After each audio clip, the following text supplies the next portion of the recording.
Good here. Governor Romney, Speaker Gingrich says your record of support for gun owners is weak. You signed the nation's first ban on assault weapons in Massachusetts and steeply increased fees on gun owners in that state, in fact, by 400%. How can you convince gun owners that you will be an advocate for them as president? Well, one, in my state, we had a piece of legislation that was crafted both by the pro-gun lobby and the anti-gun lobby. Massachusetts had some very restrictive rules, and the pro-gun lobby said, you know what, this legislation is good for us. It includes provisions that we want, that allows us, for instance, to cross roads with weapons when we're hunting that had not been previously allowed. And so the pro-gun folks in our state, the Gun Owners Action League and others said, look, we'd like you to sign this legislation. And at the day when we announced our signing, we had both the pro-gun and the anti-gun folks all together on the stage because it worked together. We found common ground. My view is that we have the Second Amendment right to bear arms, and in this country, my view is also that we should not add new legislation. I know that there are people who think that we need new laws. We need to find new ways to restrict gun ownership. And there is in Washington a nonstop effort on the part of some legislators, and I believe the President, to restrict the right of law-abiding American citizens from owning a gun. I disagree with that. I believe we have in place all the laws we need. We should enforce those laws. I do not believe in new laws restricting gun ownership and gun use. By the way, Governor, I remember that you were teased mightily a few years ago for saying you hunted varmints. I just wonder if you've gone hunting since '07. I'm not going to describe all of my great exploits, but I went moose hunting, actually, not moose hunting, I'm sorry, elk hunting with friends in Montana, been pheasant hunting. I'm not the great hunter that some on this stage probably do. Rick Perry, my guess is you're a serious hunter. I'm not a serious hunter, right. but I must admit I guess I enjoy the sport, and when I get invited, I'm delighted to be able to go hunting. Senator Santorum, you voted in support of requiring trigger locks on handguns. You also voted for background checks on firearm purchases made at gun shows. These positions have led your rivals to question your Second Amendment bona fides. What can you say tonight to reassure gun owners that you will stand with them? Both of those things were supported by the National Rifle Association. I worked with them to craft a bill. This was during the Clinton administration, where I voted against the gun ban, voted against the assault weapons ban, voted 100% with the NRA, and this was a piece of legislation that was crafted that they endorsed, they supported, and worked with me to make sure that we would not have something far worse pass. And so sometimes you have to pass something that can get enough votes to be able to satisfy folks that they won't pass something that's much worse. And so that's what you have to do to make sure that rights aren't taken away. I've been a strong, again, a lifetime A-plus record with the NRA, worked with them. They came to me repeatedly when I was in the Senate to help them and sponsor legislation and work toward making sure and assuring gun rights. Contrast that with Congressman Paul, and one of the most important things that we did in protecting the Second Amendment, and I provided a leadership role on it, was the gun manufacturer's liability bill. There were a lot of lawyers out there who were trying to sue gun manufacturers and hold them liable for anybody who was harmed as a result of the gun properly functioning. And we went forward and passed, with the NRA's backing, a bill that put a ban on those types of lawsuits. If that ban had not been passed, if that gun manufacturer's liability bill, removing them from liability from that, had that not been passed, there would have been no gun industry in this country, and there would have de facto been no Second Amendment right. Congressman Paul voted against that bill. And that's a very big difference between someone who actually works with the gun Second Amendment groups for legislation that can protect that right, and someone who says they're for Second Amendment has attacked me on my Second Amendment issues, which you just referred to. And here's a man that would have wiped out the Second Amendment if his vote would have been carried the day. Congressman Paul. Hardly would that wipe out the Second Amendment. But the jurisdiction is obviously with the state. Even when tort law is involved with medical malpractice, which is a real problem. Now, our governor worked on, and our state has done a little bit on medical liability. I think that's the way it should be handled. You don't have national tort law. That's not part of the process. That should be at the state level. So to argue the case that does away with the Second Amendment, when I'm the one that offers all the legislation to repeal the gun bans that have been going on, automatic rifles, everything else, I mean, I've introduced legislation like that.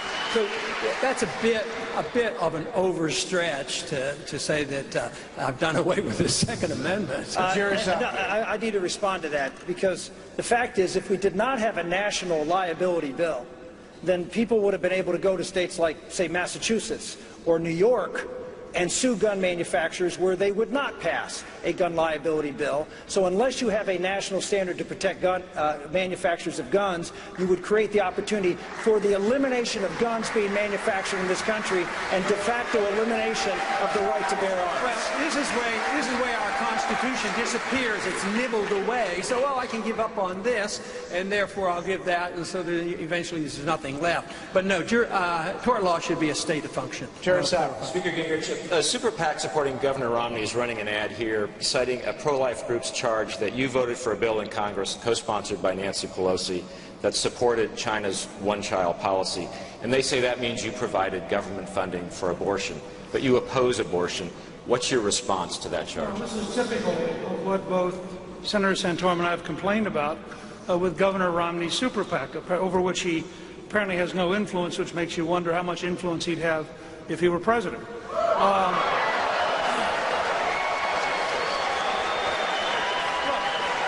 Let me take that particular bill. That bill was introduced by Claudine Schneider, who is a Republican from Rhode Island.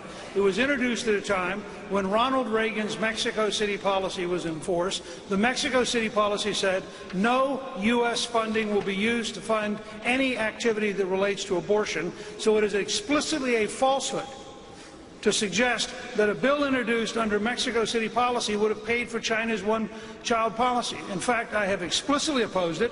I have a 98.6% national right-to-life voting record in 20 years, and the only vote we disagreed on was welfare reform, which had nothing to do with abortion. So I think it is an absurdity, and it would be nice if Governor Romney would exercise leadership on his former staff and his major donors to take falsehoods off the air. Governor Romney.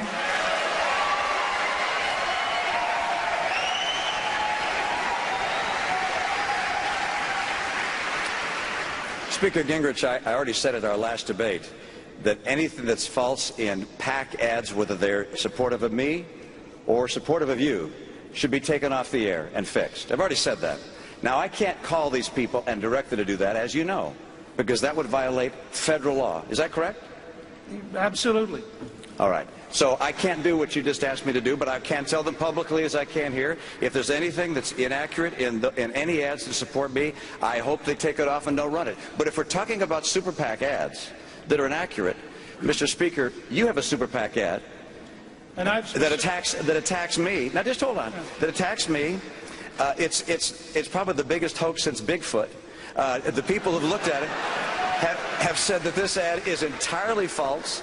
This documentary that they're running includes businesses I had no involvement with, the events that they described, and yet that's out there on a super PAC that is supporting you. You've said that you think it's bad, just as I've said the super PAC that supports me is doing bad things. But somehow for you to suggest that you and I have different standards here is just not quite right. I've said publicly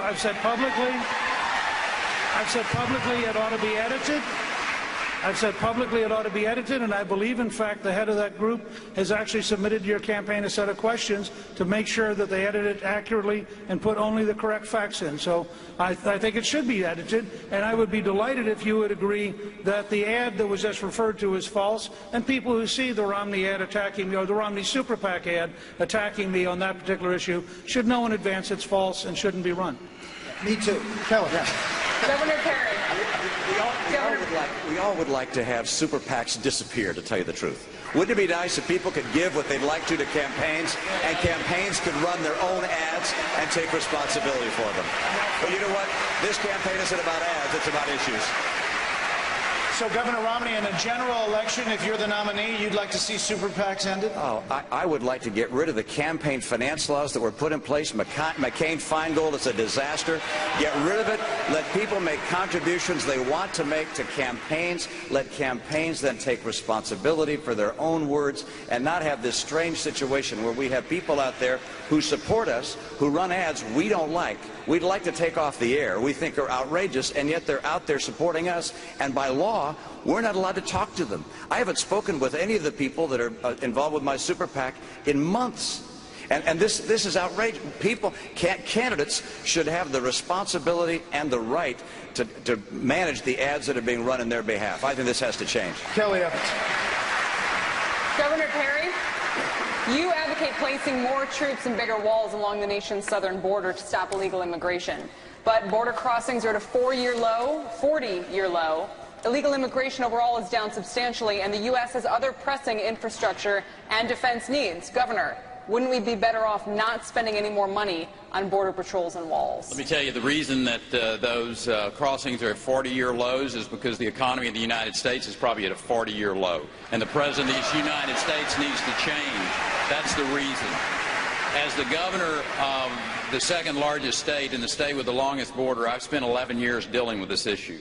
And the idea that Americans don't want us to spend the money to secure that border is just flat out false. We're going to secure the border with Mexico. That means strategic fencing. That means thousands of National Guard troops on the border until we can train up those Border Patrol to be there. And it means Predator drones and other aviation assets so that we have the real-time information to flow down to those individuals that are in law enforcement so they can immediately respond to any activities that they see on the border that is either weapons related or drug related or illegal immigration that's occurring on that border. Americans want that border secure. The issue isn't about how much is it going to cost. The issue is when are you going to get it done. And when I'm the President of the United States, that border will be locked down and it will be secure by 1 year from the time I take my hand off the Bible. Last Twitter question is from an 8th grade teacher in Hobart, Indiana. And it's for you, Speaker Gingrich. At Mr. Whiteman, has No Child Left Behind been a success or a failure? If latter, what needs to be done to change it? I think it's clearly a failure. I think it has led teachers to be forced into a bureaucratic system of teaching to the test. I find virtually no teacher who likes it. It is grossly disproportionate. You end up with first-generation immigrants who don't speak very good English being tested against a national standard, and a perfectly good school looks bad even though it's doing a great job because there's no measurement that's reasonable. The correct answer is to radically reduce the Department of Education, cut out all federal regulations, return the money and the power back home to the states. But I would say to the states, it would be good for them to shrink their departments of education and return the power back to the local county boards, and then let parents and teachers and students get back to learning. Thank you all very much. That is the end of our debate, a fiery debate. We appreciate it. That's it for our debate tonight. Our thanks to the candidates, their staffs, the South Carolina Republican Party, and the great people here in Myrtle Beach. Fantastic crowd. Of course, the state of South Carolina as well. They could not have been more hospitable. Stay with Fox News Channel, America's election headquarters, all the way through to the conventions, the general election, and the inauguration in 2013.